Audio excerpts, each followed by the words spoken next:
바지에 실내한 전 남편이 저를 멍하니 바라보고 있었습니다. 5년 전 이혼한 뒤로는 처음으로 그 집을 다시 찾은 날이었죠. 문은 반쯤 열려 있었고 복도에는 오래된 쓰레기와 쌓인 신문 더미가 널브러져 있었어요. 썩은 음식 냄새가 코를 찌르더군요. 병서가 이게 뭐야? 하지 않았습니다. 속옷 차림에 바지는 젖어 있었고 그 손은 중풍 온 사람처럼 떨었어요. 그 자리에 주저앉고 말았습니다. 냉장고에 붙은 낡은 종이 하나가 눈에 들어왔어요. 병원 장례식장, 고인, 최지훈, 32세라고 적혀 있었죠. 숨이 멎는 줄 알았습니다. 우리 아들 죽었더라고요. 왜 이제야 말해? 왜 나한테 말 안 했어? 미안하다. 니는 날 안 볼 줄 알았다. 그 애 병원은 갔었어요? 지훈 씨가 거부했어요. 혼자 죽고 싶다고 했어요. 하지만 병원에 확인하니 지훈이는 무연고자 처리될 뻔했다는 말을 들었습니다. 주소도 없었고 보호자 서류도 누락돼 있었대요. 조금만 늦었으면 화장됐을 겁니다. 그 말을 듣고 저는 그냥 무너졌습니다. 그때는 미처 알지 못했습니다. 모든 것이 이미 시작되고 있었다는 것을. 최병서. 입에서 이름이 나오는 데까지 생각보다 오랜 시간이 걸렸습니다. 문은 잠기지 않은 채 반쯤 벌려 있었습니다. 바람이 드나든 흔적처럼 문턱에는 먼지와 신문지가 밀려 들어와 있었습니다. 미수는 문고리를 쥐지 못한 채 손끝으로 가볍게 밀었습니다. 과득 문이 열리면서 곰팡이와 오래된 찌개국, 담배와 땀 냄새, 썩은 고기 같은 것들이 한꺼번에 밀려 나왔습니다. 이게 뭐야? 입으로 소리를 냈지만 귀로는 닿지 않았습니다. 머릿속이 하얘졌습니다. 여기는 익산 주공아파트 5단지였습니다. 30년 전 결혼하고 들어와 함께 살았던 그 집이었죠. 지금은 사람이 산 흔적조차 없었습니다. 불이 꺼진 거실에는 고장난 TV가 깜박이며 파란 화면을 내뿜고 있었습니다. 식탁 위에는 까맣게 타버린 전기밥솥과 구겨진 김치통, 쓰레기 봉투, 젖은 행주가 놓여 있었습니다. 그리고 그 소파에 그 사람이 거기 있었습니다. 속옷 차림이었습니다. 하얗게 센 머리는 마치 몇 달을 감지하는 듯 엉켜붙어 있었습니다. 눈동자는 미순을 바라보면서도 초점이 없었어요. 입가에는 말라붙은 침 자국이 허옇게 번져 있었고 바지는 젖어 있었습니다. 신뢰한 흔적이었습니다. 최병서? 그는 아무런 반응도 보이지 않았습니다. 눈은 분명히 미순을 향해 있었지만 보는 것이 아니었습니다. 귀도 열려 있지 않았고 생각도 붙잡혀 있지 않은 사람처럼 보였습니다. 미수는 천천히 손을 앞으로 내밀다 멈추었습니다. 그리고 뒤로 한 걸음 물러섰습니다. 방 안에는 시계가 있었지만 멈춰 있었습니다. 아니요, 모든 것이 멈춰 있는 듯 했습니다. 시간도 소리도 공기조차 멈춘 듯 했습니다. 복도에서 따라 들어온 비린 공기와 함께 뭔가가 식도 밑에서 울컥 올라왔습니다. 이게 사람 사는 집이냐? 그 혼잣말은 허공으로 사라졌습니다. 그 말을 듣고도 병석은 꼼짝하지 않았습니다. 미수는 복도에 주저앉았습니다. 다리가 풀린 탓도 있었지만 무너진 것은 다리뿐이 아니었습니다. 숨이 막혔습니다. 뱃속에서 식은 돌덩이가 뚝 떨어진 것 같았습니다. 그때 병석이 천천히 입술을 움직였습니다. 왔냐, 정미순. 하지만 그 목소리는 너무 작아서 바닥에 흘러내리는 먼지만큼 미약했습니다. 미수는 아무 말도 하지 못한 채 여전히 그 자리에 앉아 병석을 바라보았습니다. 그 눈 속엔 아무것도 없었습니다. 반가움도 원망도 후회도 없었습니다. 오직 비어있는 한 사람뿐이었지요. 그렇게 미수는 다시 한번 이 남자와 마주했습니다. 결혼 30년, 이혼 5년, 그리고 오늘입니다. 다시 이 집에 섭니다. 다시 이 사람 앞에 섭니다. 이게 사람 사는 집이냐? 말끝이 채에 닿기도 전에 무릎이 풀렸습니다. 복도 바닥은 차갑고 눅눅했어요. 벽에는 물이 새어나와 금이가 있었고 먼지와 낡은 전단지가 한데 엉켜 발끝에 끈적하게 달라붙었습니다.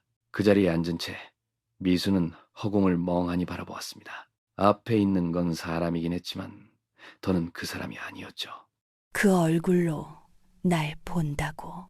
눈가가 뜨거워졌지만 눈물은 떨어지지 않았습니다. 참는 게 아니라 아직도 감정이 따라오지 않는 것이었습니다. 그때 복도 끝 형광등 불빛 아래 금이 간 벽이 눈에 들어왔습니다. 5년 전 마지막으로 이 집을 나가던 날도 그 벽은 똑같이 금이가 있었습니다. 시간은 그날로 흐르는 것 같았습니다. 5년 전 익산 가정법원 민사조정실이 떠올랐습니다. 좁고 낡은 복도엔 사람들로 가득했어요. 팔짱 낀 부부, 등 돌린 남자, 울고 있는 아내가 있었습니다. 공기는 무거웠고 전광판 숫자는 냉정하게 바뀌었습니다. 28번 최병석, 정미순 씨 들어오세요. 정미수는 자리에서 천천히 일어났습니다.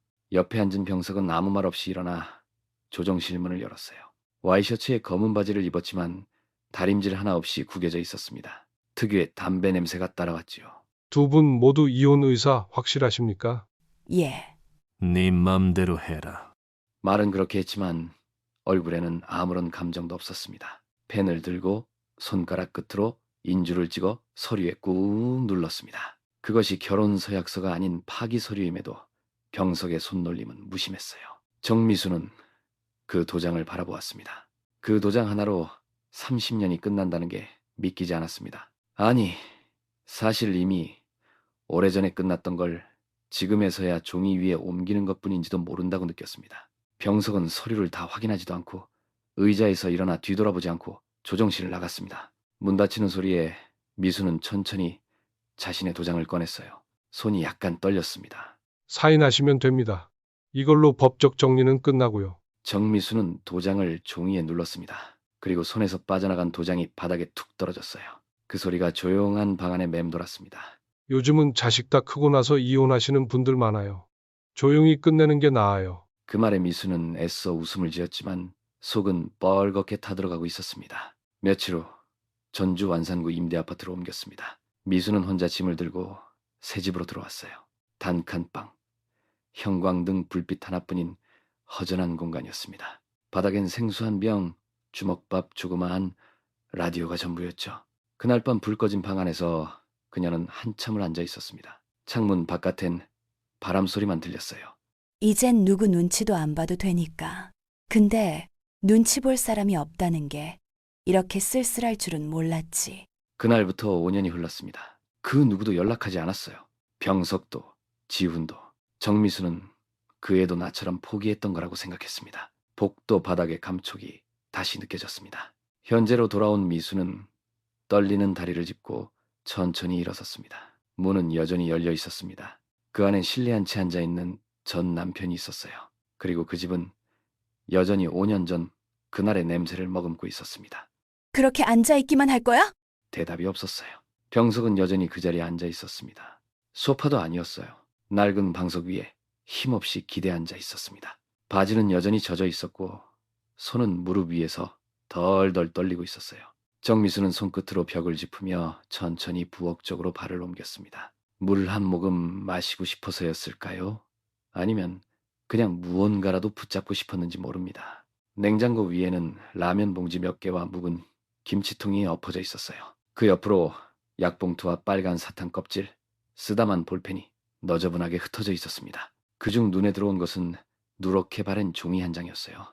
냉장고 문에 투명 테이프로 붙어 있었고 그 종이는 반쯤 떨어진 채 공중에 매달려 있었습니다. 미수는 손끝으로 조심스럽게 종이를 떼어냈습니다. 글씨가 발에 있었지만 한 줄만은 분명히 익혔어요. 그 종이에는 병원 장례식장, 고인, 최지훈 32세라고 적혀 있었습니다. 손이 굳었습니다. 목이 마른 것도 아니고 숨이 막힌 것도 아니었는데 입술이 바싹 타올랐어요. 뭐야, 이게. 종이가 손에서 떨어졌습니다. 바닥에 떨어진 영수증이 천천히 흔들리며 멈춰섰어요. 그 종이 한 장이 그동안의 모든 시간을 부정하듯 소리 없이 내려앉았습니다. 정미수는 벽에 등을 기대며 주저앉았습니다. 숨을 깊이 쉬어보려 했지만 목이 잠겨 헛기침만 나왔어요. 눈물이 나올 줄 알았는데 아무것도 나오지 않았습니다. 그때 병석의 목소리가 들렸습니다. 늦게 왔다. 내가 말했는데, 기다렸는데. 그것은 중얼거리는 소리였습니다. 귀신처럼 조용하던 거실에서 그의 목소리는 끈적한 냄새처럼 퍼졌어요. 뭐라고? 뭐라고 했어, 지금? 병석은 눈을 감았다가 천천히 떴습니다. 미순의 얼굴을 보기는 했지만 보는 듯하지는 않았어요. 지훈이 죽은 거야? 정말 죽었냐고. 반응이 없었습니다. 눈동자는 흔들렸지만 입은 닫혀 있었습니다. 그는 그저 멍하니 그녀를 바라볼 뿐이었어요. 미수는 벌떡 일어나 거실 옆방의 문을 열었습니다. 지훈의 방이었습니다. 아직도 그렇게 불리고 있는 방이었어요. 문을 열자 바닥에는 젖은 수건이 던져져 있었습니다. 벽 한켠에는 곰팡이가 피어 있었고요. 침대는 흐트러져 있었으며 이불은 먼지투성이었습니다. 그 위에는 말라붙은 라면 국물이 희미하게 번져 있었습니다. 책상 위에는 약봉투 하나가 덩그러니 놓여 있었어요. 봉투에는 선명한 이름이 적혀 있었습니다. 이름은 최지훈이었습니다. 지훈아. 미수는 천천히 그 자리에서 무릎을 꿇었습니다. 손이 덜덜 떨렸어요. 무릎을 꿇고도 일어설 수가 없었습니다. 왜 아무도 말 안 한 거야? 왜 나만 몰랐어? 그녀는 방 안을 둘러보았습니다. 창문은 닫혀 있었고 커튼은 반쯤 내려져 있었습니다. 환기도 되지 않은 방 안에는 사람의 체온이 완전히 빠져나간 기운이 맴돌고 있었어요. 내가 그 애 엄만데. 내가 그 애를 낳았는데. 죽은 것도 몰랐다고? 이게 엄마냐고. 미수는 두 손으로 얼굴을 감쌌습니다. 가슴을 찢는 울음이 나오려다 끝내 터지지 않았어요. 거실에서 병석이 다시 한번 중얼거렸습니다. 그날 네가 안 왔어. 정미수는 그대로 주저앉은 채 입을 꾹 다물었습니다. 이제는 말도 눈물도 숨도 쉽사리 나오지 않았습니다. 지훈이 왜 죽었는지 알아? 질문은 짧았지만 그 안에 담긴 감정은 다 말할 수가 없었어요. 그러나 병석은 여전히 입을 닫고 있었습니다. 미수는 병석의 얼굴을 가만히 지켜보았어요. 그의 눈동자는 미세하게 떨리다가 이내 천천히 아래로 향했습니다. 고개를 푹 숙인 채 아무 대답도 하지 않았어요. 내가 지금 누구한테 묻고 있는 건데. 너 아니면 누가 말해. 너 말고 또 누가 그걸 알아? 병석의 어깨가 조금 떨렸지만 그것은 대답이 아니었어요. 그저 늙고 지친 몸이 한순간 힘을 놓은 것 같았습니다. 미수는 더는 말하지 못했어요. 무언가 더 묻고 싶은 마음도 있었지만 입술이 말을 거부했죠. 몸을 돌려 다시 현관으로 나왔습니다. 문을 나서자 시원찮은 형광등 불빛 아래 어스름한 복도가 보였어요. 복도 끝에서 익숙한 발소리가 들렸습니다. 짧은 파마 머리에 조끼를 입은 노인이 비닐봉투를 들고 걸어왔어요. 아유, 저런 정미순 씨 맞죠? 정미수는 놀란 듯 고개를 들었습니다. 나요, 옆 라인 사는 이옥순이에요. 전에 자주 봤었잖아요. 기억나요? 고추 말리다가 몇 번 마주쳤는데 아, 예. 예. 이옥수는 미순을 위아래로 훑어보더니 비닐봉투를 한 손으로 바꿔들며 말했어요. 그분 그이 말이에요. 며칠 전까지도 복도에 나와 앉아 계셨어요. 아무 말도 안 하고 말이에요. 내가 몇 번이나 불러봤는데 그냥 앉아만 있더라고요. 복도에? 그래요. 낮에도 앉고 밤에도 앉고 내가 한밤중에 화장실 나가다가 봤다니까 그 형광등 밑에서요. 계속 뭐라 혼잣말 하더라고요. 뭐라고요? 늦게 왔다 늦게 왔어 기다렸는데 그 말을 계속 반복하더라니까. 미수는 아무 말도 하지 못하고 복도 벽을 바라보고 있었습니다. 형광등 불빛이 노랗게 일렁였고 그 아래 벽엔 오래된 곰팡이 얼룩이 검게 퍼져 있었어요. 이옥수는 잠시 미순의 표정을 살피더니 낮은 목소리로 덧붙였습니다. 신문도 저렇게 쌓이고 문 앞에 사료랑 물그릇도 맨날 며칠 그대로고 누가 강아지 키우는 줄도 몰랐어요. 여긴 다 혼자 사는 사람들이라 뭐 누가 죽어도 잘 몰라요. 정미수는 말없이 서 있었습니다. 지훈이 그 애는 내가 마지막으로 본 게 한 서너 달 전인가. 그때는 얼굴이 많이 상했더라고. 허옇고 말랐고. 근데 내가 말을 못 붙이겠더라고. 분위기가 이상해서. 미수는 그 말을 듣고도 가만히 있었습니다. 눈은 앞을 향해 있었지만 아무것도 보고 있지 않은 듯했어요. 미순 씨 괜찮아요? 아니요. 그 말만 남긴 채 미수는 문 안으로 다시 들어갔습니다. 문을 닫자 곧바로 곰팡이 냄새가 코끝을 찔렀어요. 병석은 여전히 의자에 앉아 있었습니다. 고개는 숙인 채 손끝은 아주 미세하게 떨리고 있었죠. 지훈이 왜 죽었는지 알아? 이번엔 낮은 목소리로 다시 물었습니다. 조용하고 천천히 그리고 분명하게 물었어요. 그러나 병석은 대답하지 않았습니다. 정적이 오래도록 흘렀고 거실 시계는 멈춰 있었어요. 집안의 시간도 그대로 멈춘 듯 했습니다. 말 좀 해봐. 지훈이 왜 죽었는지, 왜 지금껏 나한텐 말도 안 했는지. 소리는 조용했지만 울리는 마음은 깊었어요. 최병석은 대답하지 않으셨습니다. 여전히 눈을 감은 채 고개를 숙이고 계셨어요. 정미수는 한 발짝 앞으로 가려다 멈췄습니다. 그의 무릎 위, 팔 사이에 뭔가 끼어 있는 것이 보였어요. 색이 바랜 종이 상자였고 모서리는 달아떨어져 있었습니다. 덕지덕지 붙은 테이프는 누렇게 변해 있더군요. 그거 뭐야? 최병석은 반응하지 않으셨습니다. 조심스레 손을 뻗어 상자를 꺼내셨습니다. 상자는 가볍고도 이상하게 따뜻했어요. 겉면에는 볼펜으로 희미하게 써진 이름이 있었습니다. 최지훈. 뚜껑을 열자 먼지 냄새와 섞인 비릿한 냄새가 코끝을 스쳤습니다. 그 안에는 작고 낡은 물건들이 차곡차곡 담겨 있었죠. 시간이 멈춰버린 사람의 흔적들이었습니다. 그리고 정미순의 눈앞에 조각난 유골함 뚜껑이 드러났어요. 잘린 이름표 조각에는 지훈이라는 글자 일부가 남아 있었습니다. 지훈이 이걸 여기에.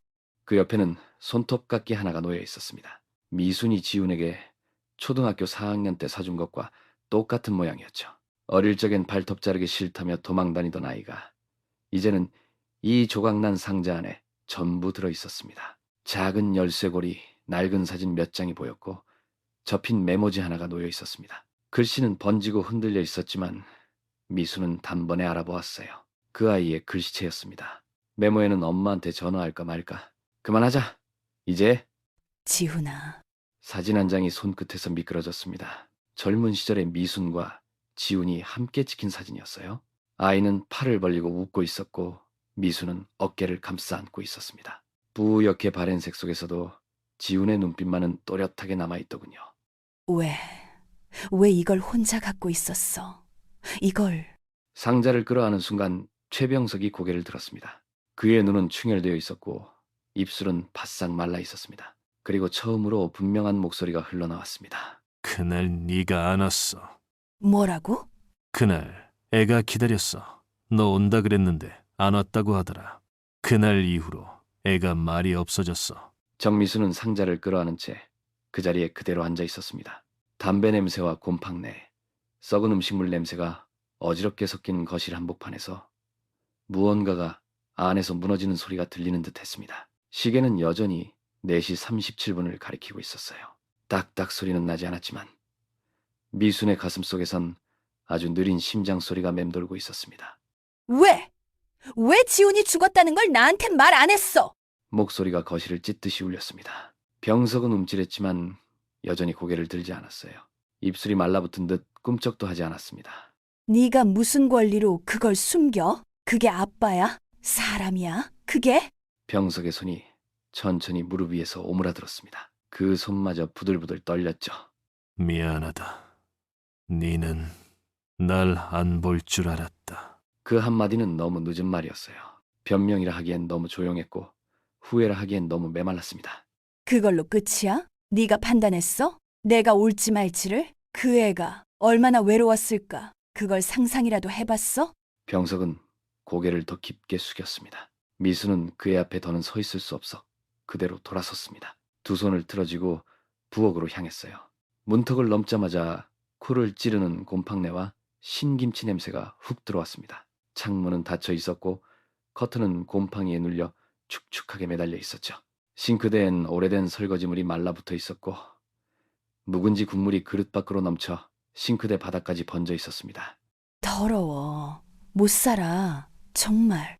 그녀는 김치통을 그대로 들어 국물을 싱크대에 쏟아부었습니다. 빨간 국물이 철제 싱크대를 타고 흘러내렸고 그 소리에 맞춰 눈물이 뚝 떨어졌어요.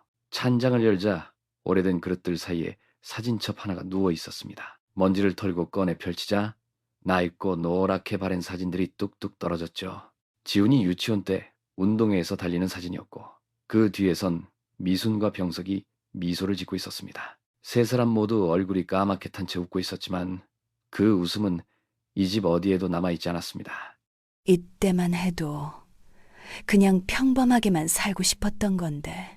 식탁 옆 의자에 걸쳐진 비닐 가방이 눈에 들어왔습니다. 먼지 쌓인 비닐, 안에는 아무렇게나 구겨진 서류, 약봉투, 편의점 영수증이 마구 섞여 있었어요. 그 중간에서 낯익은 색감의 편지봉투 하나가 삐져나와 있었습니다. 조심스럽게 꺼내든 미순의 손이 떨렸습니다. 겉면엔 단 한 단어가 또렷이 적혀 있었어요. 엄마. 지훈아, 그녀는 봉투를 내려다보며 입을 꾹 다물었습니다. 손끝으로 글자를 쓰다듬으며 눈을 감았죠. 편지를 열지는 않았습니다. 아직은 차마 그럴 수 없었어요. 그저 손에 쥔 채 오래도록 숨을 쉬지 않았습니다. 엄마, 라니. 그녀는 봉투에서 눈을 떼지 못한 채 마치 그 이름 하나에 눌린 사람처럼 숨을 멈추었습니다. 그리고 아주 천천히 손에서 봉투를 내려놓았어요. 그 순간 상자 구석에 끼어 있던 사진 한 장이 미끄러져 나왔습니다. 이건 사진은 반듯하게 찍힌 것이 아니었어요. 누가 봐도 즉석에서 찍은 조그만 스냅 사진이었습니다.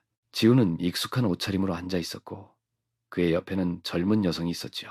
두 사람은 잔잔히 웃고 있었고 지우는 고개를 약간 기울인 채 여자의 어깨에 살짝 기대고 있었습니다. 뒤편에는 낡은 나무벽과 작은 창이 보였고 창틀 위에는 선인장 화분이 놓여 있었어요.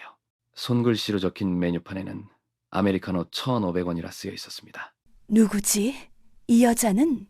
사진을 든 손이 조금 떨렸습니다. 여자의 얼굴은 흐릿했지만 분위기만큼은 또렷하게 남아 있었어요. 지우는 그런 눈빛으로 자신을 본 적이 없었습니다. 아니, 있었는지도 모른다고 생각도 들었죠. 그걸 내가 못 본 것뿐일 수도 있겠구나 하고요. 병서가, 이 여자, 누구야? 병석은 소파에 앉아 눈만 깜빡이며 미순을 쳐다보았습니다. 사진을 뚫어지게 바라보더니 이내 고개를 저었어요. 몰라. 그런 사진 본 적 없어. 지훈이랑 저렇게 웃고 있었는데 넌 몰라? 그 애가 자긴 괜찮다고만 했어. 누구랑 만나고 있는지도 아무 말도 안 하더라고. 정미수는 허탈하게 웃었습니다. 사진을 가슴팍에 꾹 눌러 안았지요. 말을 하고 싶지도 더 묻고 싶지도 않은 기분이 들었습니다. 그때 복도에서 인기척이 났습니다. 문이 반쯤 열린 채로 있었기에 복도 불빛이 거실 안으로 길게 들어왔어요. 슬리퍼를 끄는 소리와 함께 익숙한 쉰 목소리가 들려왔습니다. 어이구, 정 여사님이셨네. 아까부터 말 붙일까 하다가 옥순이 할머니, 안녕하세요. 그 사진 혹시 저 아가씨 말하는 거요? 예? 그 지훈 씨 옆에 있는 여자 말이에요. 네. 혹시 아세요? 장례식 때 왔었어요. 아주 조용히 늦은 저녁 즈음에 말도 안 하고 영정 옆에 조그만 국화꽃 하나 놓고 정미수는 대답 대신 사진만 바라보았습니다. 아들의 얼굴에서 시선을 떼지 못했지요. 그 미소는 아주 낯설고 동시에 낯익었습니다. 그토록 가볍고 편안한 표정을 나는 언제 봤던가 하고요. 지훈아, 네가 사랑한 사람이었구나. 병석은 조용히 눈을 감았습니다. 미수는 사진을 다시 상자 안에 천천히 넣으며 중얼거렸어요. 내가 아무것도 몰랐구나. 네가 누구랑 웃고 있었는지도, 누구 곁에서 있었는지도 정말 아무것도 몰랐어. 정미순 어머님이시죠? 그래요. 나 지훈이 엄마예요. 여성은 고개를 숙이며 문을 열었습니다. 좁은 현관에 놓인 신발 몇 켤레 사이로 어린이용 슬리퍼 한 짝이 눈에 들어왔습니다. 미수는 말없이 그 슬리퍼를 바라보다 조용히 실내로 발을 들였습니다. 방 안은 따뜻했어요. 작고 오래된 투룸이었습니다. 벽지는 군데군데 들떠 있었고 커튼은 햇빛에 바른 채 힘없이 늘어져 있더군요. 그럼에도 방 안에는 사람 냄새가 배어 있었습니다. 살아있는 냄새였고 아기 냄새였으며 그리고 지운의 흔적이 묻어 있었습니다. 작은 선반 위에는 액자 하나가 놓여 있더군요. 지훈이 혼자 웃고 있는 사진이었습니다. 배경은 어딘가 산뜻한 카페처럼 보였어요. 옆에는 고민형 하나와 유아용 식판, 젖병 소독기, 조용히 울리지 않는 장난감 피아노까지 놓여 있었습니다. 여기서 지훈이랑 같이 살았어요? 여성은 고개를 끄덕였습니다. 그리고 조용히 부엌 쪽으로 가서 손에 들고 있던 유아용 컵을 싱크대 위에 내려놓더군요. 컵에 남아있던 우유 몇 방울이 뚝뚝 떨어졌습니다. 미수는 그 모습을 바라보다 고개를 돌려 사진을 다시 보았어요. 그 웃음, 그 눈빛이었습니다. 자신이 기억하던 지훈보다 훨씬 따뜻하고 훨씬 편안해 보였지요. 지훈이는 여기서 행복했어요?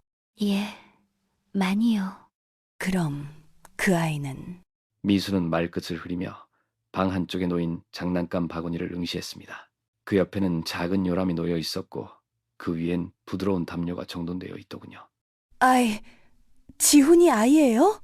여성은 대답 대신 천천히 고개를 끄덕였습니다. 눈은 마주치지 않았어요. 다만 그 고개 끄덕임에는 어떤 두려움이나 부끄러움이 담겨 있지 않았습니다. 지금 몇 살이에요? 2살이에요. 이번 달 19일이에요. 미수는 한 손으로 벽을 짚었습니다. 숨이 더 막히는 기분이었어요.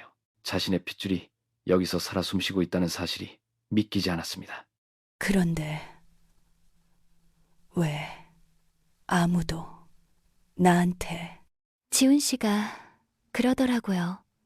어머님은 힘드실 거라고, 이런 일 혼자 감당하기도 벅차셨을 거라고. 그래서 나한텐 천천히 준비되면 말하겠다고 했어요. 정미수는 말을 잃었습니다.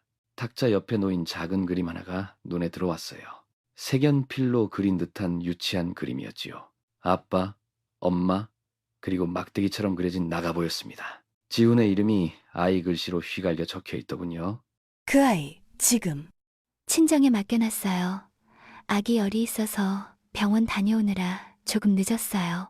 방 안은 조용했습니다. 전기밥솥 소리가 멈춰 있는 듯했고 커튼 사이로는 가로등 빛이 흘러들고 있더군요. 그리고 지훈의 사진이 그 고요함을 가만히 안고 있었습니다. 그 아이 이름은 뭐예요? 지율이에요. 지율이? 그 이름이 입안에서 맴돌았습니다. 세상에 없던 존재가 갑자기 나타나 목덜미를 움켜쥔 기분이었어요. 그러면서도 어딘가 그 이름이 마음을 붙잡는 듯했습니다. 지훈이는 그 이름 좋아했겠네요. 여성은 눈시울이 붉어지며 고개를 살짝 끄덕였습니다. 방 안의 공기가 다시 흔들리는 것 같았어요. 따뜻하지만 어딘가 아파오는 기운이 섞여 있더군요. 정겹지만 왠지 먼 그런 공기였습니다. 그게 뭐예요? 미수는 지훈의 오래된 비닐 지갑 안에서 꺼낸 낡은 통장을 뚫어지게 바라보았습니다. 표지는 색이 바래서 종이장처럼 힘없이 구겨져 있었어요. 첫 장에는 작게 적힌 이름과 계좌번호가 보였죠. 넘기자마자 눈에 띈 건 사망 시점과 맞물린 연속적인 거액 출금 내역이었습니다. 4월 9일 사망 전날 4,500만 원?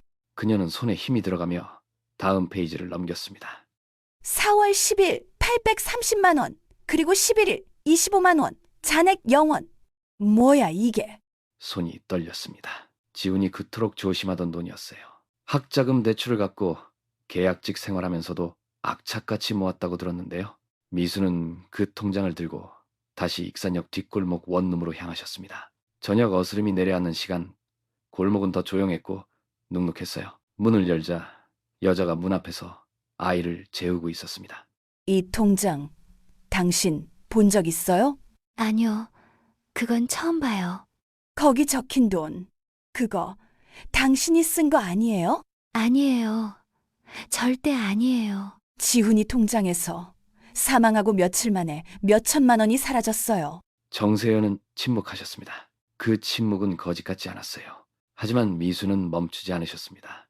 당신밖에 없잖아요. 장례식도 당신이 도왔다고 했고 지훈 옆에 있었던 사람 당신뿐이었잖아. 지훈 씨가 그 돈 자주 확인했어요. 누가 돈 얘기 자꾸 한다고, 귀찮다고, 그래서 어디 딴 데로 옮긴다고 했어요. 하지만 누군진 끝까지 안 말해줬어요. 그게 누구야? 누가 우리의 돈을? 그녀는 눈을 감으셨습니다. 머릿속을 스친 건 단 하나의 얼굴이었어요. 최병석. 미수는 다시 익산 주공아파트 5단지로 돌아오셨습니다. 밤 형광등 불빛 아래 병석은 고개를 떨군 채 의자에 앉아 있었어요. 냄새는 더 심해졌고 방 안은 눅눅한 공기로 가득했습니다. 이거 당신이 뺀 거야? 그녀는 통장을 병석 앞에 내던지듯 올려놓으셨습니다. 뭐야 그게? 지훈이 통장이야. 사망한 지 이틀 만에 싹 비었어. 4천만 원 넘게. 당신이 아니면 누가 해? 난 몰라. 장례도 당신이 혼자 치렀잖아. 지훈이가 곁에 두고 살던 그 여자도 몰랐다더라. 당신밖에 없잖아. 내가 그 돈 알았으면 지금 이러고 있겠냐? 그럼 누가 뺐는데? 우리 애 죽고 돈도 따라 죽었어? 미순아, 내가 그런 놈인 줄 알아. 내가 그 돈 탐내서 그날 장례식 끝나고 손댔을 것 같아? 그럼 대체 누가 해? 그녀는 병석의 눈을 뚫어지게 쳐다보셨습니다. 병석은 피하지 않으셨지만 그 눈엔 오히려 확신 없는 흔들림이 서려 있었어요. 그 순간 무언가에 이끌리듯 미수는 병석의 방 안으로 들어섰습니다. 그동안 정리되지 않은 옷가지들, 담배꽁초, 약봉지 사이로 작은 서랍 하나가 눈에 들어왔습니다. 손잡이는 고장나 있었고 억지로 열어보니 봉투 하나가 끼어 있었지요.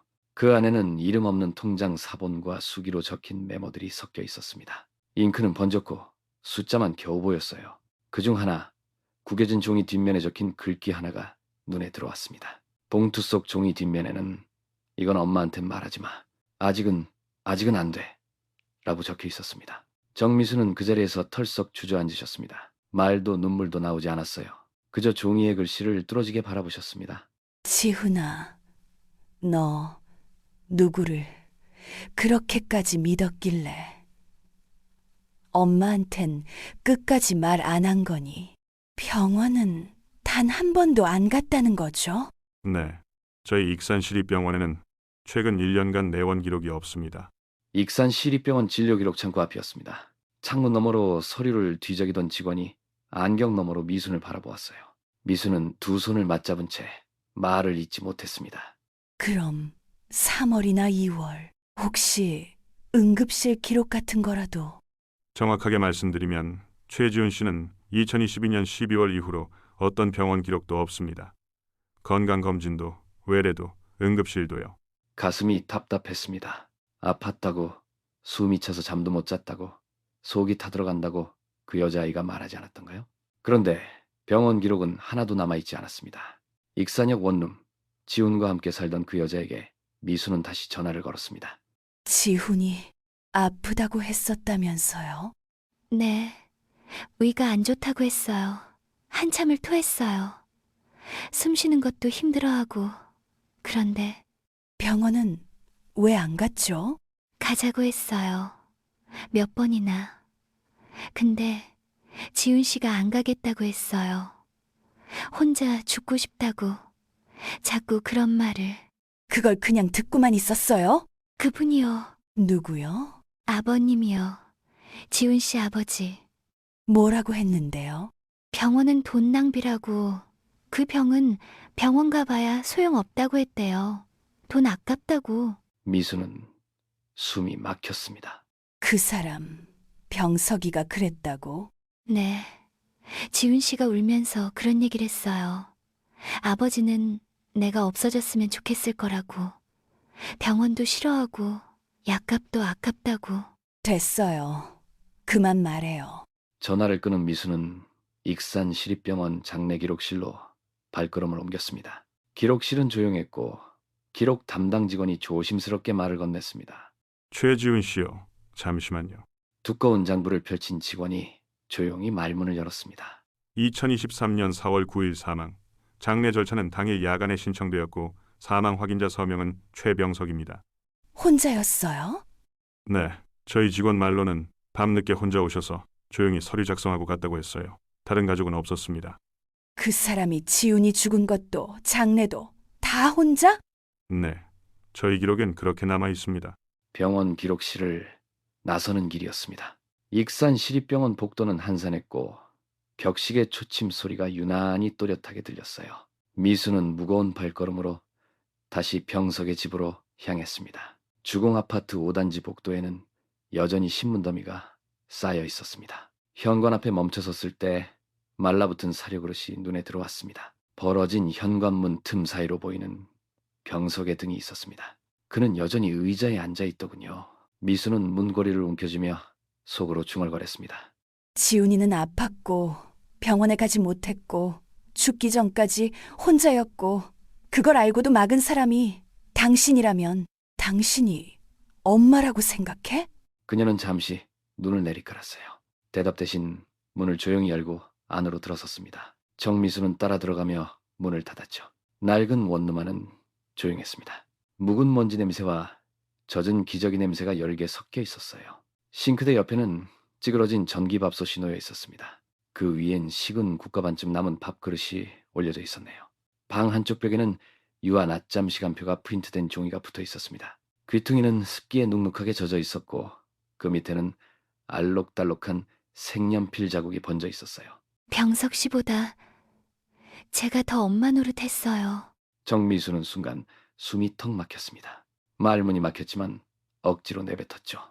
그래도 난 개 낳은 사람이야. 네, 그건 제가 바꿀 수 없죠. 하지만 지훈 씨가 죽어가던 날엔 저 혼자였어요.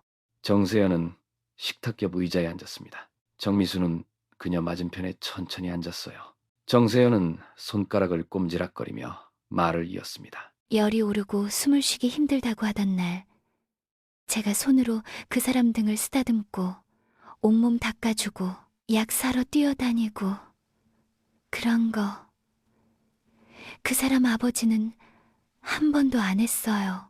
병원도 안 데려갔잖아요. 데려가자고 했어요. 근데 그 사람이 말렸어요. 병원은 돈 낭비다. 어차피 다 늦었다고. 지훈 씨는 그 말에 진짜로 포기했어요. 정미수는 식탁을 바라보았습니다. 거기엔 아직도 지훈이 마셨을 것 같은 컵이 놓여 있었어요. 컵 안에는 미지근한 물이 절반쯤 담겨 있었고 얼룩이 져 있었네요. 방 한 구석에는 어린아이가 그렸을 법한 크레파스 낙서와 토끼 인형이 눈에 들어왔습니다. 바닥에는 작은 운동화 한 켤레가 가지런히 놓여 있었어요. 지훈이 그렇게까지 아팠다는 거 당신 말 듣고서야 알았어. 근데 그걸 나한텐 왜 말 안 했을까? 지훈 씨는 어머님이 자기를 싫어한다고 생각했어요. 서울에서 나오고 나서 연락 안 받으신 거 많이 상처였어요. 난 그게 지훈이한테 더 좋을 줄 알았어. 혼자라도 제대로 살 수 있을까 봐. 그게 지훈 씨를 더 힘들게 했어요.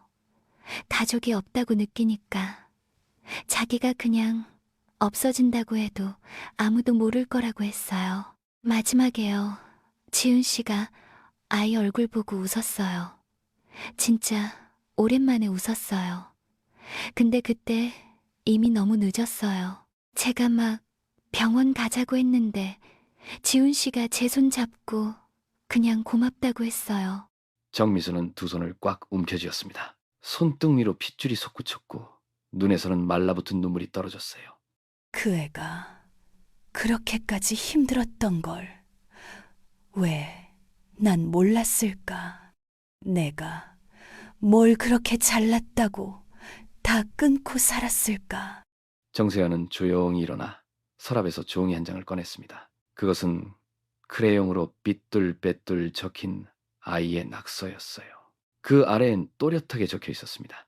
아빠, 하늘나라에서 안 아프면 좋겠어요.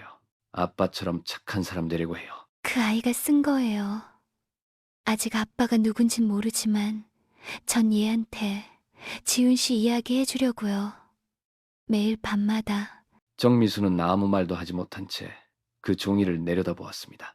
그 순간 낡은 전기밥솥에서 딱 소리가 났습니다. 방 안은 여전히 따뜻했고 조용했으며 눈물 냄새가 났어요. 나는 그 애가 죽은 것도 몰랐는데 당신은 그 옆에 있었네요.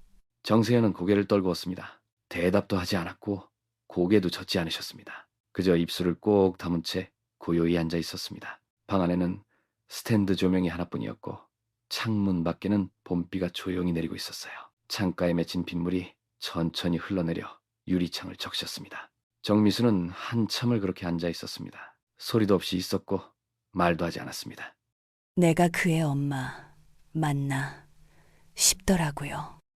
지훈이 좋아하던 된장찌개도 내가 끓여준 게 마지막이 언제였는지도 모르겠고 그 애가 힘들다는 말, 아프다는 말 그런 것도 한 번도 못 들었어요. 지훈 씨는 늘 괜찮다고 했어요. 걱정하지 말라고 엄마는 괜찮게 사는 게 낫다고 하곤 했습니다. 자기한테는 그런 말 안 해도 되는 사람이 곁에 있으니까 그걸로 충분하다고 했어요. 그 말도 나한텐 안 했네. 정미수는 테이블 위에 놓인 작은 액자를 바라보았습니다. 액자 속에는 지훈의 사진이 있었습니다. 웃고 있는 얼굴이었고 너무 마른 모습이라 어딘가 쓸쓸해 보였어요. 그 옆에는 작은 손이 그려진 종이가 함께 놓여 있었습니다. 아이의 손도장이 찍혀 있는 그림이었지요. 아이, 몇 살이에요? 5이에요. 지훈 씨랑 살기 시작하고 1년쯤 지나서 생겼습니다. 아직도 아빠란 말은 안 해요. 그냥 사진 보여주며 이야기만 해요. 무슨 이야기? 아빠는 착한 사람이었다고요. 몸은 아팠지만 마음은 누구보다 따뜻한 사람이었다고 했습니다. 늘 자기를 안고 울던 날에도 괜찮다며 말해주던 사람이라고 했어요. 정미수는 눈을 감았습니다. 지훈이 울었다는 말에 그 장면이 선명하게 떠올랐습니다. 집안 어디에서도 그런 흔적은 찾지 못했는데 이 조그마한 방 안에는 모두 남아있더군요. 눈물도 손길도 온기도 마지막 말까지 전부 이곳에 있었습니다. 그 애가 그렇게 오래 아팠던 걸 나는 왜 몰랐을까? 왜 난 그저 혼자 사는 게 편하다 생각했을까? 사람이니까요. 누구나 자기 삶을 지키는 게 먼저니까요. 지훈 씨도 그걸 이해했을 거예요. 그 사람 엄마 원망 안 했어요. 그게 더 가슴 아프네요. 그렇게 착한 애였는데 왜 이렇게 아무도 몰랐을까요? 그의 마음을. 방 안은 다시 조용해졌습니다. 밖에서는 빗소리만 규칙적으로 들려오고 있었습니다. 전기밥솥이 딸깍 소리를 내며 꺼졌습니다. 한쪽 구석에 인형이 쓰러져 있었고 그 앞에 놓인 어린이 책에 접힌 페이지가 조용히 남아 있었습니다. 책에는 가족이란 함께 있어주는 것이라고 적혀 있었습니다. 정미수는 그 책을 바라보며 조용히 읊조렸습니다. 함께 있어주는 것, 그게 가족이구나. 정세현은 아무 말 없이 고개를 끄덕였습니다. 두 사람 사이에는 침묵이 흘렀습니다. 그 침묵은 더 이상 날카롭지 않았습니다. 슬프지만 고요했고 고요하지만 어디엔가 따뜻했습니다. 그 애가 죽고 당신은 고깃집을 갔어요? 최병석은 아무 말도 하지 않으셨습니다. 정미수는 테이블 위에 놓인 통장을 최병석 앞에 내던지다시피 내려놓으셨어요. 계좌 내역은 또렷하게 드러났습니다. 지훈 사망 다음 날 320만 원이 인출되었습니다. 일주일 뒤 280만 원이 빠져나갔습니다. 한 달간 총 1100만 원이었습니다. 저교한 거실에는 미순의 숨소리만 거칠게 깔려 있었어요. 그 돈이 네 돈인 줄은 알고 썼어요? 병원도 못 가고 죽어간 그 애가 살아있는 동안 피 같은 돈 모은 거예요. 몰랐어. 몰랐다고요? 당신, 이웃집 사람들이 다 봤대요. 장례 치르고 나서 고깃집, 노래방, 돼지갈비집, 하루 걸러 술에 얼굴 벌개져서 다녔다고. 최병석은 천천히 고개를 돌리셨습니다. 여전히 눈은 흐리멍덩하셨고 입술은 마른 채 떨리고 계셨어요. 그날 이후 아무것도 못하겠더라고. 지훈이 없는 집에 혼자 앉아 있는 거 미쳐버릴 것 같았어. 그래서 그 돈으로 술을 마셨어요? 그게 아비란 작자의 할 짓이에요? 네가 뭐라 하든 다 안 맞다. 근데 그 돈 나는 그냥 다 쓰고 싶지 않았다. 뭐라도 해야 할 것 같아서. 근데 결국 아무것도 못했어. 정미수는 말없이 최병석을 바라보셨어요. 그 눈빛에서는 후회나 미안함을 찾기 어려웠습니다. 죄책감이라기보다는 그냥 체념에 가까운 무표정이었죠. 고개를 젓고 정미수는 문을 열고 나가셨습니다. 익산 시내 중심가에 도착하셨습니다. 낡은 간판이 매달린 법률사무소 앞에서 정미수는 잠시 숨을 고르셨어요. 한서 법률사무소라는 간판이 눈에 들어왔습니다. 문을 열자 종소리가 맥없이 울렸습니다. 안쪽으로 오래된 소파와 바랜 화분, 커튼을 반쯤 젖힌 작은 창문이 보였어요. 어서 오세요. 무슨 일로 오셨습니까? 아들 사망하고 남은 통장이 하나 있는데요. 그 통장에서 누가 돈을 쓴 것 같아서 상속 관련 상담 좀 하려고요. 네, 앉으세요. 상속인은 어머니분 한 분인가요? 아니요. 그 아이 아버지, 제 전 남편도 살아있어요. 자녀가 미혼으로 사망했을 경우 상속은 부모 양측이 50%씩 나누게 됩니다. 다만 만약 특정인의 인출로 인해 전체 재산의 일부가 일방적으로 소비됐다면 그 부분은 부당이득 반환 청구가 가능할 수도 있습니다. 그럼 내가 그 돈 다시 받을 수도 있다는 거예요? 가능성을 배제할 수는 없습니다. 인출 기록, 사용 내역, 증언 등이 확보된다면요. 정미수는 조용히 가방 안에서 통장 복사본과 메모장, 사진 몇 장을 꺼내 김효진 앞에 내밀었어요. 사진 속에는 고깃집 앞에서 최병석이 친구들과 술에 취한 채 찍힌 이웃의 핸드폰 사진이 있었습니다. 이 사진 이웃이 찍은 건가요? 네. 지훈이 장례 치르고 3일 뒤랍니다. 자료 정리하셔서 다시 오시면 법적으로 대응할 수 있는지 판단 드릴게요. 정미수는 조용히 고개를 끄덕이셨어요. 밖에는 아직도 가느다란 봄비가 내리고 있었습니다. 하지만 그 빗속을 걸어나가는 정미순의 걸음은 이전보다 단단했습니다. 저는 상속 같은 거 받을 생각 없어요. 국밥집 안에는 김이 자욱하게 피어오르고 있었어요. 벽에 붙은 낡은 달력은 4월을 가리키고 조용한 라디오에서 흘러나오는 트로트가 배경처럼 깔려 있었죠. 정미수는 숟가락을 내려놓고 세연을 바라보았습니다. 그 눈빛은 당황스럽지도 놀랍지도 않았어요. 오히려 오래전부터 들을 말을 이제야 듣는 듯 담담했지요. 왜요?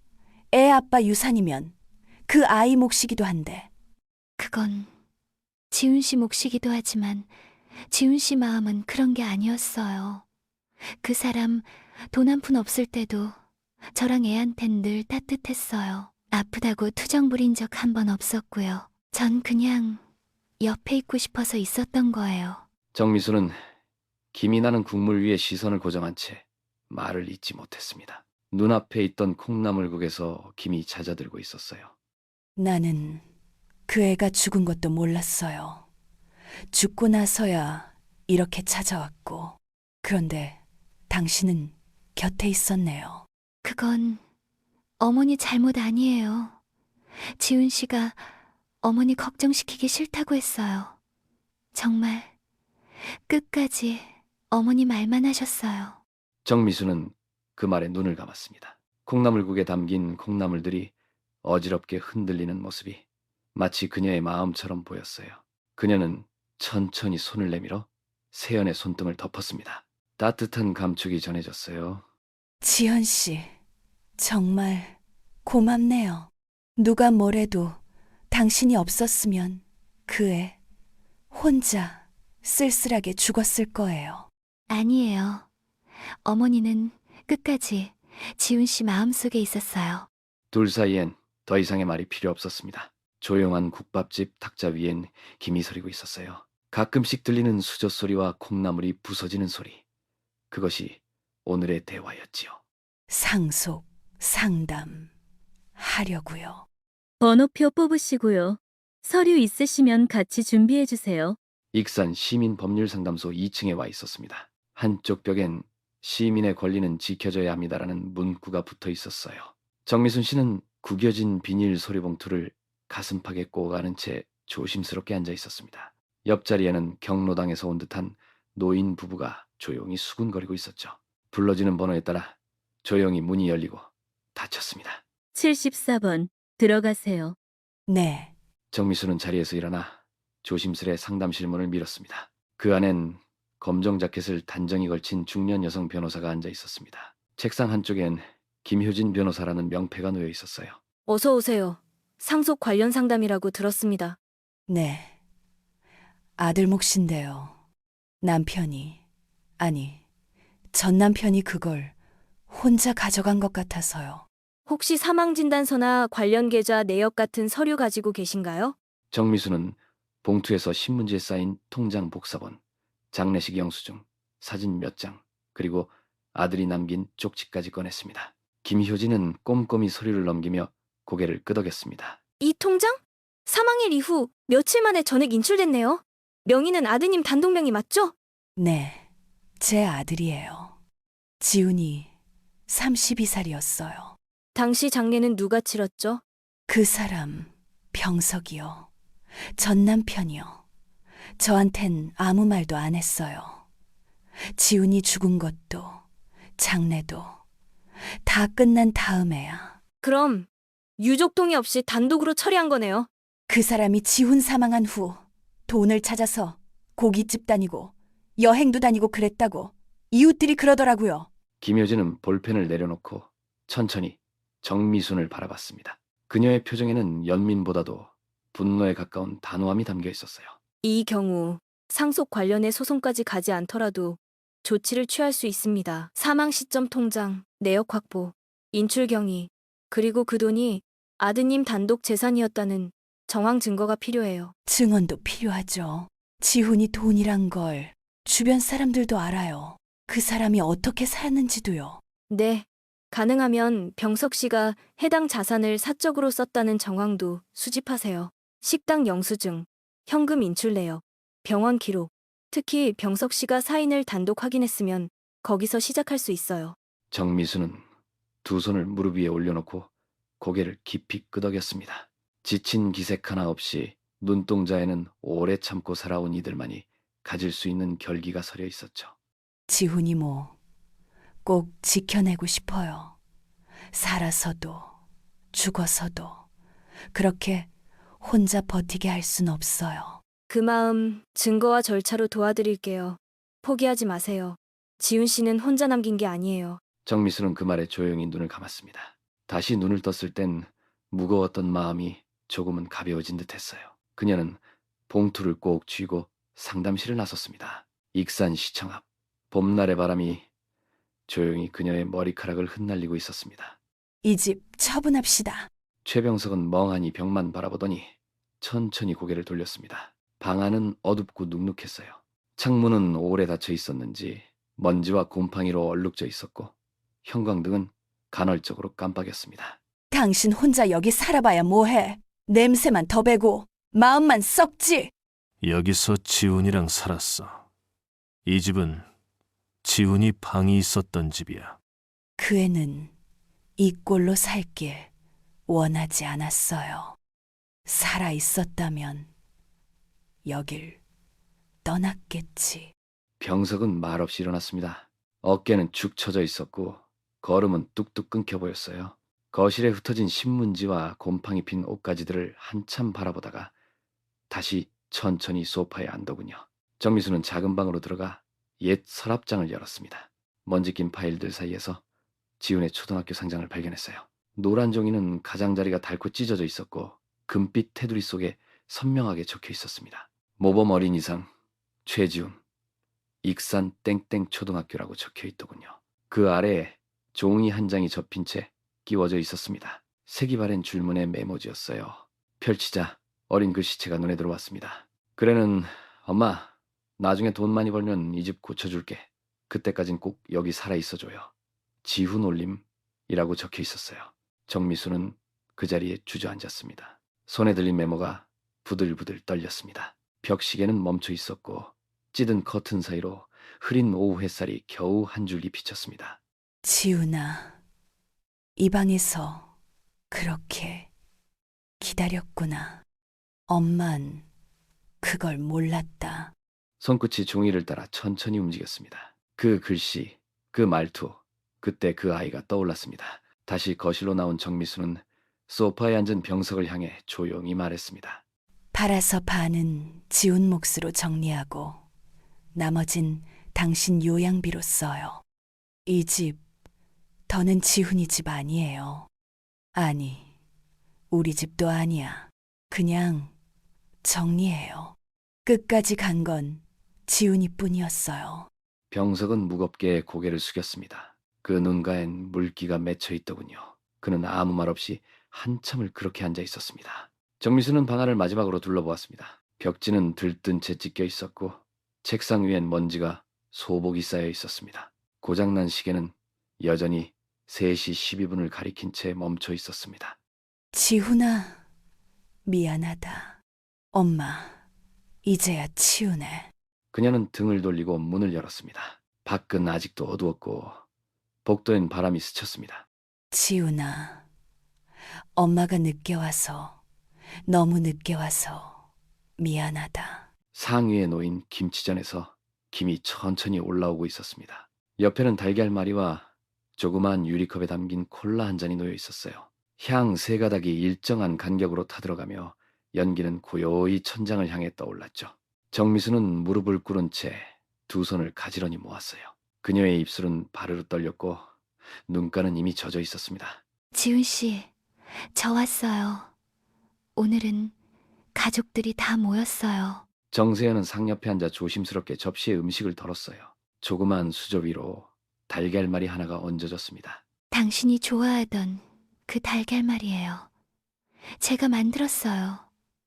예전에 아플 때 잘 먹었잖아요. 주방 쪽에서 작은 기척이 났습니다. 나온이는 최병석이었어요. 그는 손에 물티슈를 들고 조심스럽게 거실로 걸어 들어왔습니다. 말없이 바닥에 앉은 뒤 천천히 향 앞에 무릎을 꿇었죠. 지훈아, 아빠다. 미안하다. 정말 아빠가 너무 못났다. 너한텐 아빠 자격이 없었다. 그의 음성은 갈라졌고 끝내 고개를 숙여 상 앞에 이마를 댔습니다.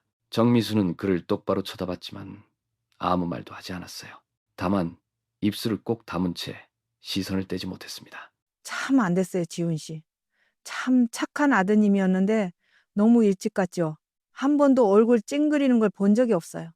어르신들 보면 꼭 인사하던 애였어요.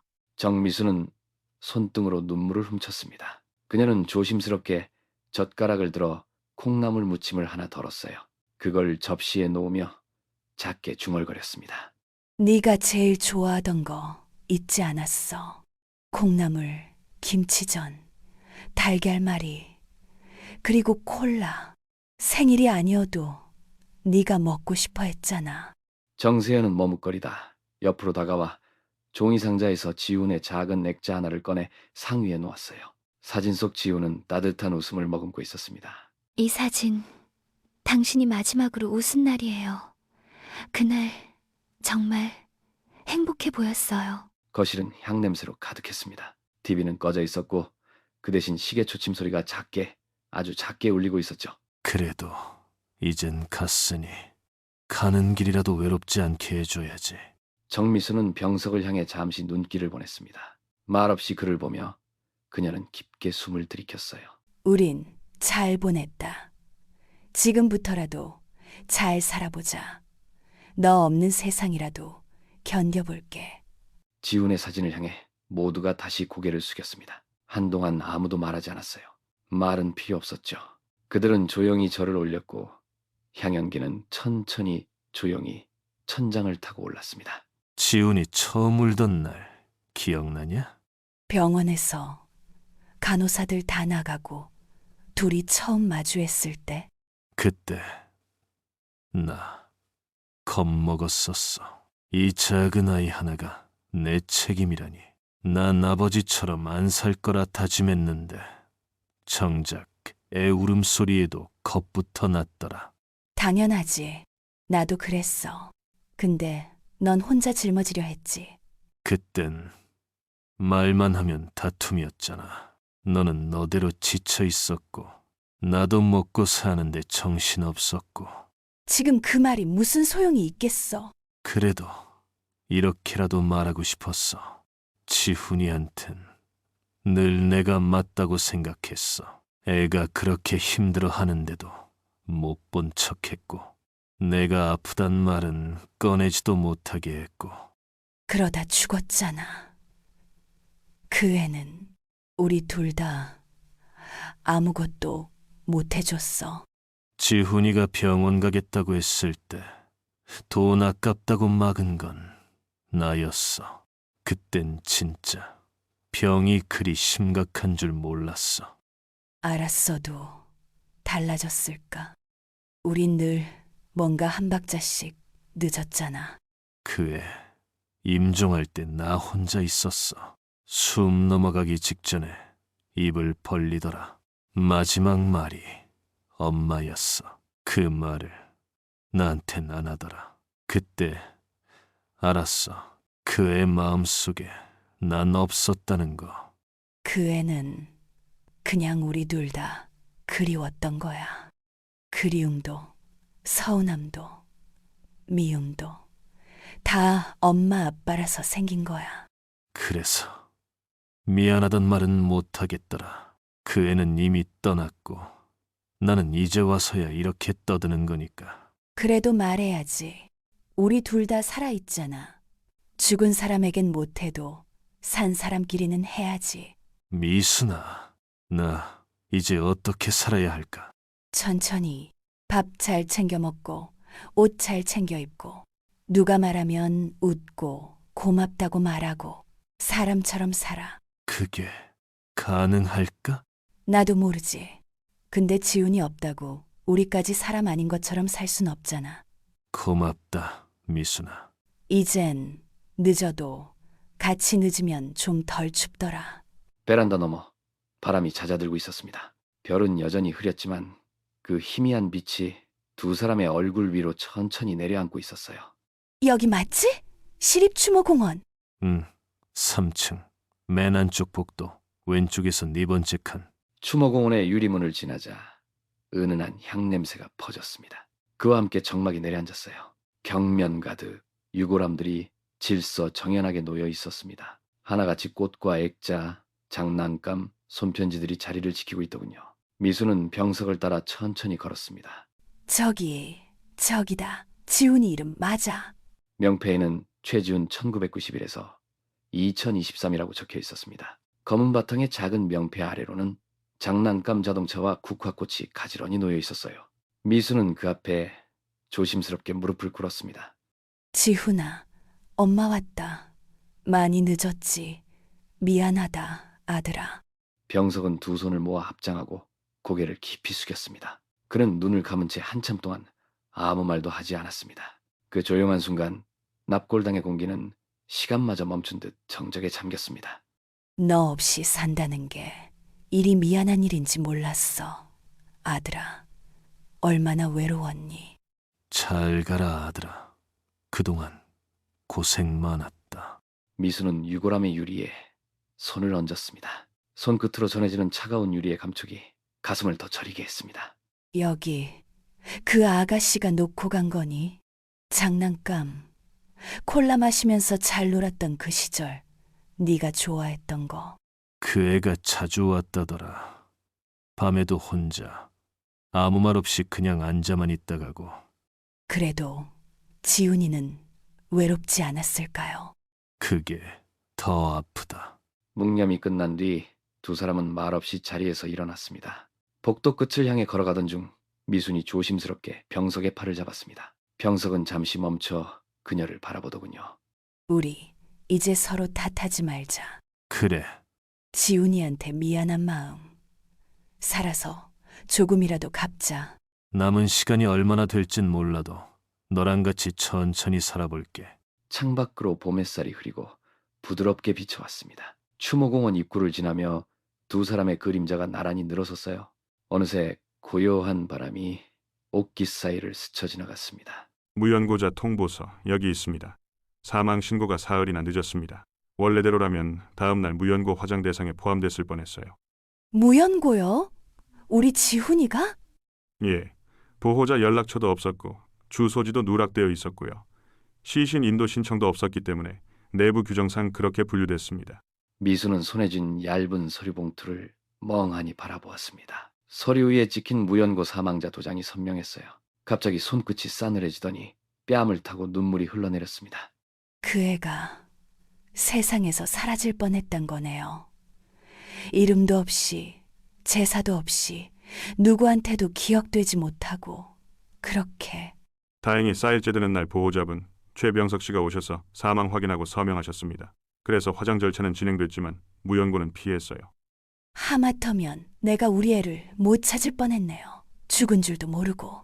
네, 유골함도 사진도 없이 사라졌을 수 있었습니다. 그 말을 듣는 순간 미순의 무릎이 휘청했습니다. 그녀는 옆 의자에 털썩 주저앉아 두 손으로 얼굴을 감쌌어요. 엄마라고 하면서 난 뭐 한 거지. 그 애가 그렇게 아픈데도 죽을 때가 돼서야 겨우 알았어. 그것도 누가 알려줘서. 마음 추스르세요. 그래도 지금이라도 오셨잖아요. 지훈 씨 기다렸을 겁니다. 기다렸겠죠. 기다리다 결국 아무도 안 오니까 그냥 혼자 간 거겠죠. 눈물은 그칠 줄 몰랐습니다. 사무실 안은 조용했고 형광등 불빛이 그녀의 고개 숙인 어깨를 비추었어요. 이장호는 조용히 자리를 피해 주었고 미수는 한참 동안 혼자 그 자리에서 울었습니다. 지훈아, 미안하다. 엄마가 너무 늦게 왔구나. 그렇게 외롭게 갔는데 엄만 널 무연고자로 보낼 뻔했구나. 미안해, 아들아. 미안하다. 잠깐만. 여기 좀 더 앉아 있자. 그래. 해가 완전히 지고 익산 주공 아파트 거실은 어둠에 잠겼습니다. 전등은 켜지지 않았어요. 창가에서 들어오는 노을의 잔향만이 벽에 그림자를 드리웠습니다. 두 사람은 말없이 앉아 있었습니다. 테이블 위에는 식지 않은 보리차 한 잔과 지훈의 영정사진이 놓여 있었어요. 지훈이 콜라보다 보리차가 낫다고 했었지. 위 안 좋아진다고 나한테 잔소리까지 하고 말이야. 그랬지. 고등학교 때부턴 나보다 더 챙겼어. 내가 감기라도 걸리면 약까지 사다 주고. 나는 아무것도 안 했는데 지훈이가 병원에서 말했어. 자기는 외로웠다고. 근데 그게 다 우리 탓이더라. 나는 그 말이 너무 아프더라. 아무 말도 못했어. 나도 그래. 그 애가 죽고 나서야 이렇게 찾아와 앉아있는 내가 엄마 자격이 있나 싶더라. 있지, 정미순. 넌 지훈이 엄마야. 그건 변한 적 없어. 그렇게 말해줘서 고맙다. 조용히 시간이 흘렀습니다. 어둠 속에서 액자 속 젊은 시절의 가족은 여전히 웃고 있었어요. 지훈이한테 미안하다고 하고 싶었어. 근데 그 애가 눈 감기 전에 말 한마디 못했어. 그게 두고두고 가슴에 걸려. 지금이라도 말하자. 들어줄 거야. 지훈아, 고맙다. 그리고 미안하다. 너한테 너무 많은 걸 못 줬다. 아빠로서 부끄러웠다. 지훈아, 엄마야. 이제야 말하지만 너무 늦게 와서 미안하다. 그래도 너 잊은 적은 없어. 두 사람은 고개를 숙이고 잠시 묵념했습니다. 창밖에서는 바람이 불어 나뭇잎이 살랑거렸어요. 미수는 천천히 손을 뻗어 병석의 손등 위에 얹었습니다. 병석은 놀란 듯했지만 이내 조용히 손을 덮었어요. 우리 이제라도 잘 살아보자. 그래, 이제라도. 오래된 아파트의 거실 한가운데 그들의 침묵은 화해였고 그 화해는 지훈에게 보내는 마지막 인사였습니다. 이제야 조금 가슴이 덜 먹먹하네. 몇 달이 흐른 뒤 정미수는 다시 전주 임대 아파트로 돌아왔습니다. 익산의 주공 아파트는 매물로 내놓았고 그 돈은 모두 지훈의 아이 앞으로 신탁 처리했습니다. 매일 아침 창가에 앉아 녹차 한 잔을 마시며 작은 화분에 물을 주십니다. 전화벨이 울립니다. 동건여, 아니 이제는 며느리처럼 느껴지는 정세현에게서 전화가 왔습니다. 어머니, 민재 어린이집 잘 다녀요. 말도 부쩍 늘었고요. 요즘엔 아빠 사진 보고 아빠하고 웃어요. 그래, 고맙다. 네가 그 애 잘 키워줘서 진짜 고맙다. 아니에요.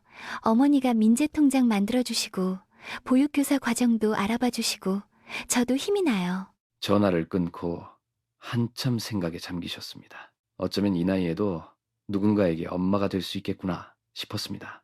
늦었지만 아직 늦지 않았다는 생각도 들었지요. 오랜만에 익산으로 향하셨습니다.